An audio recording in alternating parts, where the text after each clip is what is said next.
Hello, one and all, it's my view of My Hero Academia Vigilantes, Chapter 99, Phases.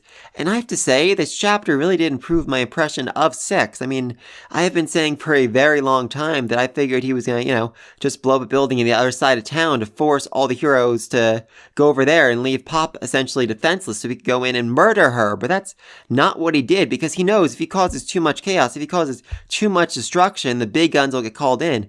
All Might will get called in and he will lose. So he caused as much chaos as possible in the most subtle way imaginable, and I freaking loved it. Step 1 was cutting power to the city, and blackouts happen. They aren't all that rare. Just last month, my whole neighborhood went without power for a good 3 days, and sometimes it means the phone line is down as well. Step 2 is blocking off all the major roads with a series of very minor accidents. Just, punching a few cars, spilling some debris into the streets. Nothing so big or dangerous that would require, ambulances or heroes to be called in, but still something that would unnerve and bother people as they're sitting there waiting in traffic for hours and hours. Step 3 was just petty vandalism, breaking some windows, throwing some sodas into buildings, scratching some cars, spray painting some stuff, and eating radishes in the street. I guess that counts as vandalism. I mean, he did steal those radishes, so interesting.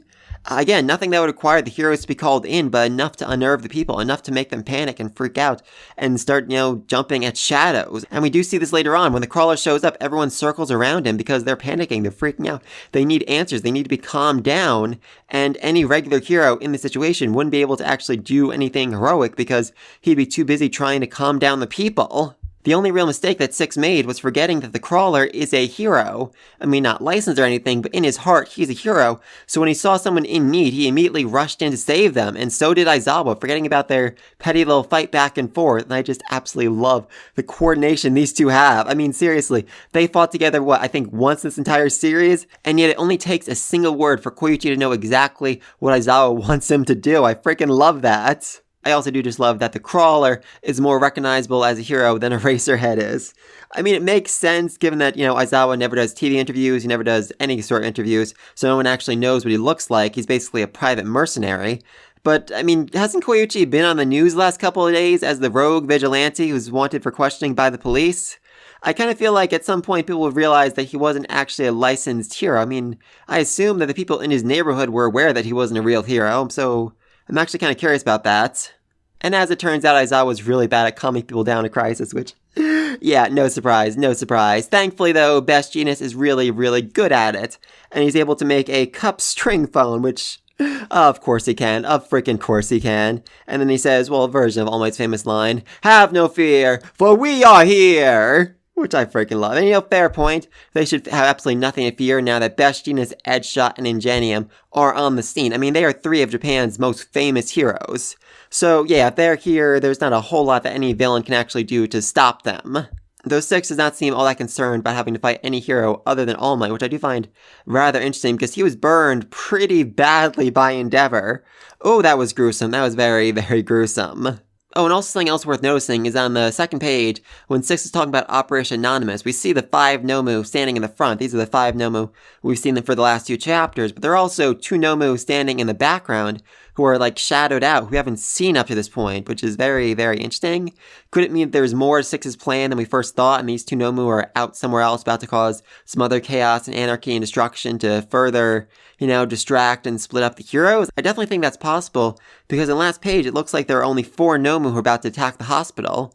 So very, very curious about that, and, very curious what's going to happen when they actually do attack the hospital. I mean, the detective isn't defenseless. He does have, his guns and his cops who can fight a little bit. He also has Midnight there, which, that'll be fun. That'll be very fun to see. But let's not also forget, Soga's 2 subordinates are standing there with him. So I'd love to see them come in and, help defend the police officers as well. And maybe even Soga himself. Oh God, I would freaking love to see Soga come in and save the detective's life. That would be so amazing. That would be so freaking amazing. Though all they'd really need to do is buy a little bit of time because, Ingenium had figured out this whole thing was essentially a coordinated attack already, and Aizawa was smart enough to figure out, this was essentially a distraction to lure them away from the hospital. So they should all be heading towards the hospital next chapter, though the bigger issue is Koyuchi.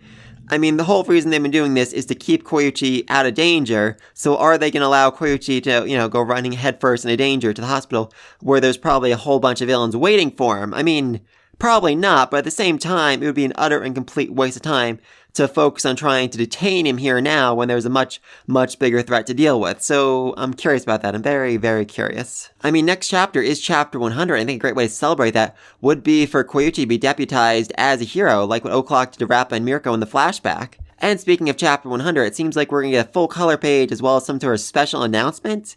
Now, of course, everyone's already screaming, oh, we're getting an anime, we're getting an anime, we're getting an anime, and as much as I would love that, it just does not seem all that likely right now. I mean, the manga Vigilantes is very, very close to being done. There's maybe 5-10 chapters left, so an anime starting after the manga's already ended, that's fairly rare. That usually doesn't happen, but, you know, My Hero Academia is so popular right now, it might work out, it might happen. What I think is much more likely, though, is that we're going to get some sort of crossover with the main series. I mean, the events that are happening right now, they're happening, I think, basically around the start of the main series, right around the time when Deku first met All Might and started training with him, I think. I might be wrong about that, but I think. So, you know, Koyuchi meeting Deku, you know, them having an encounter, maybe Koyuchi telling something to Deku that encourages him, that makes him, you know, want to continue being a hero instead of giving up, something like that I could definitely see happening. And heck, maybe Deku even gave Koichi some pointers on how to better use his quirk. Oh, I would love to see that. I would absolutely freaking love to see that. A few other things I want to mention. I love this opening shot we get of 6. He's standing on the rooftop looking so much like All Might. He's even got the hair thing. Like a little kid playing pretend. It'd be cute if he wasn't so homicidal. And then we have Pop's friends who, yeah, I kind of forgot the cafe they were in is in the same neighborhood, which, interesting, I definitely feel like they're going to play some sort of role. I mean, everyone working at that cafe at one point was a villain, and they have a fairly powerful quirk, so I could definitely see, you know, Aizawa deputizing them as well, and having them lend a helping hand, fighting against the villains, fighting against Nomu, helping the people somehow, some way.